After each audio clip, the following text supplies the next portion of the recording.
Hello friends, welcome back to the Sachin the prime classes. आज हम लोग कक्षा 11वीं का रसायन विज्ञान की मूल अवधारणाएं का पार्ट 2 को पढ़ेंगे। जैसा कि हम लोगों ने पार्ट 1 में क्लासिफिकेशन ऑफ केमिस्ट्री रसायन विज्ञान का वर्गीकरण का अध्ययन किया था, तो इस वीडियो में हम जो द्रव्य की अवस्थाएं हैं उसके बारे में अध्ययन करेंगे, स्टेट ऑफ मैटर्स। ठीक है, तो सबसे पहले हम लोग जानते हैं द्रव्य क्या होता है। द्रव्य किससे कहते हैं? वह वस्तु जो स्थान घेरती है और उसका द्रव्यमान होता है पदार्थ कहलाती है, जैसे पेन, पानी। ये सब डिफिनीसन आपने बहुत पहले ही पढ़ चुके हैं। आप लोग कक्षा 8वीं से कक्षा 6वीं से पढ़ते आ रहे हैं। बस एक बार क्योंकि आपके सिलेबस में है तो एक बार इसको रिवाइज करते चलिए और इसका नोट्स भी साथ साथ बनाते चलिए ताकि आपको कोई कन्फ्यूज़न ना हो। अगर कोई कन्फ्यूज़न हो रहा है तो कमेंट में ज़रूर लिखिएगा। तो चलिए देखते हैं हम पदार्थ की अवस्थाएँ। पदार्थ की मुख्य रूप से 3 अवस्थाएँ होती हैं, लेकिन वैसे 5 अवस्थाएं होती हैं। कौन कौन सी होती है? ठोस होती है, द्रव होती है और गैस होती है। और एक तीसरी अवस्था है प्लाज्मा। और ये है ना, पांचवी अवस्था है बोस-आइंस्टाइन।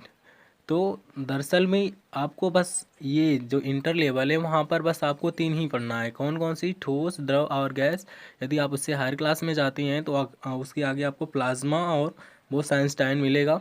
तो चलिए देखते हैं हम लोग इसके। ठोस कहते किसे हैं कि जिसका आकार और आयतन दोनों निश्चित होता है। जैसे सिंपली परिभाषा आप लोग पढ़ते आ रहे हैं कि ठोस हम उसे कहेंगे जिसका आकार और आयतन निश्चित होता है, ठोस कहलाते हैं। द्रव क्या होता है? जिसका आकार अनिश्चित होता है लेकिन आयतन निश्चित होता है।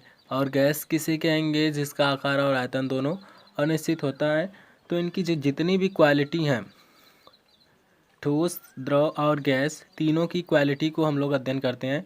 तो चलिए आइए देखते हैं। सबसे पहले हमने ले लिया इसकी आकार, साइज़ को ले लिया। तो जो ठोस का आकार होता है कैसा होता है? निश्चित होता है। जैसे आपने एग्जांपल ले लिया, तो आप पत्थर लिए हैं तो आप क्या करेंगे? उसको दबाएंगे तो दबेगा नहीं ना। या तो इसे क्या करेंगे? दबाने पर या तो पिघलाएंगे तो पिघलेगा नहीं, पिघलेगा। उसका आकार निश्चित है। और द्रव का क्या है? आकार अनिश्चित है। क्यों अनिश्चित है? जैसे कि आपने लिक्विड ले लिया। अब लिक्विड है, उसका आकार क्या रहेगा? जिस बर्तन में रखेंगे उसी में ढल जाएगा। ग्लास में लेंगे वो ग्लास में चला जाएगा, बाल्टी में लेंगे बाल्टी में चला जाएगा। तो इसका आकार अनिश्चित हो गया। और इसी तरह हमने गैस ले लिया। अब गैस का आकार और आकार क्या होता है? आकार भी अनिश्चित होता है। जैसे जिस बर्तन में रखेंगे उसी का आकार ग्रहण कर लेता है। अब जैसे आप बैलून में गुब्बारा भर रहे हैं तो वो क्या करेगा? उस थोड़ा सा ही एयर भरेंगे वो पूरे गुब्बारे में फैलना स्टार्ट कर देगा। जैसे सिलेंडर में हवा गैस भरी जाती है, थोड़ी सी रहती है लेकिन चारों तरफ घूमती रहती है। ऐसा क्यों होता है? कि उसके अणु स्वतंत्र अवस्था में रहते हैं। अब चलिए देखते हैं इसके आयतन के बारे में। आयतन क्या होता है? ठोस का आयतन निश्चित होता है। आयतन निश्चित होता है ना। आयतन का मतलब समझ रहे हैं, उसका वैल्यूम। अब जैसे ये ठोस है, कोई भी पदार्थ सॉलिड स्टेट में है, तो अब जैसे ये जितना पे है, मैंने आपको यहाँ पर एक पेन रख दिया, ठीक है, इसी पर एक पेन रख दिया। तो अब पेन क्या किया? इसका पूरा आकार यहाँ तक है, यहाँ से यहाँ तक पूरा जितना है उसके वॉल्यूम के बराबर स्थान घेर रहा है, तो इसीलिए इसका आयतन निश्चित होता है। और लिक्विड का भी आयतन निश्चित होता है। क्यों? क्योंकि अगर आप इसको बाल्टी में रख रहे हैं तो जितना पानी है उसी के आधार पर, मतलब आपने यहाँ पर रखा, एक गिलास पानी ले लिया तो गिलास, पूरी गिलास में पानी डालेंगे तो पूरा गिलास में हो जाएगा, तो इसका पूरा आयतन कवर कर लिया, है ना। इसी तरह उसे बाल्टी में डालेंगे तो बाल्टी में भी जहाँ तक जाएगा वहाँ की तली के आकार को तो घेर ही लेगा। तो इस तरह से इसका आयतन निश्चित होता है। लेकिन गैस का आकार और आयतन दोनों अनिश्चित होता है, क्योंकि यह फ्री अवस्था में रहते हैं। रिक्त स्थान, इसके अणु पास पास होते हैं, इसीलिए इसमें रिक्त स्थान बहुत कम होता है। और गैस द्रव में ठोस की अपेक्षा अधिक होता है, गैस में सबसे दूर दूर होते हैं। ठीक है, घनत्व को देखते हैं। घनत्व भी सेम पॉइंट है उसका। डेंसिटी क्या हो गया कि मतलब पास पास अणु है तो इसका घनत्व अधिक होगा। आपने लोहा ले लिया, लोहा में देखते हैं कि एकदम सॉलिड स्टेट में रहता है, उसके अणु एकदम पास पास रहते हैं, तो इसका घनत्व अधिक होगा। आपने देखा इसमें जल ले लिया, ठोस की अपेक्षा कम होता है। देखते हैं ना आप, जो होता है लोहा होता है सॉलिड स्टेट में होता है, लेकिन द्रव जो होता है लिक्विड अवस्था में होता है ना, तो जल क्या होता है गला हुआ, मतलब जैसे वो बहता है उसमें बहने का गुण होता है, तो इसीलिए इसका घनत्व कम होता है ठोस की अपेक्षा, और लेकिन गैस का घनत्व सबसे कम होता है। अब दाब पे देखते हैं। अब लोहे को आप दबाएंगे तो जल्दी दबेगा क्या? नहीं ना। तो ठोस को बहुत कम दबाया जा सकता है ना, मतलब इसको ज़्यादा नहीं दबाया जा सकता है। और गैस और जो है द्रव को ठोस की अपेक्षा अधिक दबाया जा सकता है।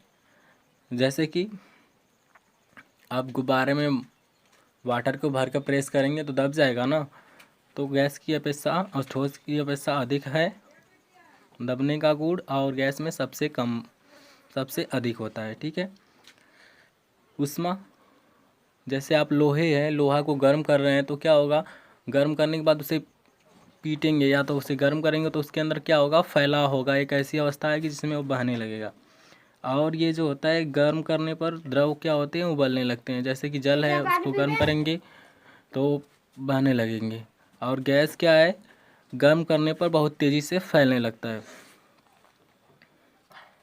बहने का गुण क्या होता है कि ठोस नहीं बहता है क्योंकि वह सॉलिड स्टेट में रहता है। और गैस के बाद जो पहले है द्रव में क्या होता है, बहने का गुण होता है, और गैस में भी बहने का गुण होता है। क्वथनांक क्या होता है, ठोस का सबसे अधिक होता है क्योंकि उसके अणु पास पास होते हैं, उसका घनत्व अधिक होता है ना, इसीलिए इसका क्वथनांक अधिक होता है। और ये जो द्रव हैं उनका क्वथनांक ठोस की अपेक्षा कम होता है क्योंकि ये गर्म करने पर उबलने लगते हैं। और गैस का क्वथनांक सबसे कम होता है क्योंकि ये गर्म करने पर जल्दी से ही वाष्प में उड़ जाते हैं। तो इस तरह से आप जल्दी से इसका एक स्क्रीनशॉट ले लीजिए, पहले यहाँ तक ले लीजिए। ठीक है। और उसके बाद अगर नोट करते चल रहे हैं साथ में तो और अच्छी बात है। ये देखिए मैंने ये चौथी अवस्था यहाँ पर लिख दिया था प्लाज्मा, और पांचवी अवस्था बोस-आइंस्टाइन। तो ठीक है, हम नेक्स्ट वीडियो में आप लोगों को द्रव्य का वर्गीकरण के बारे में पढ़ेंगे। Thank you.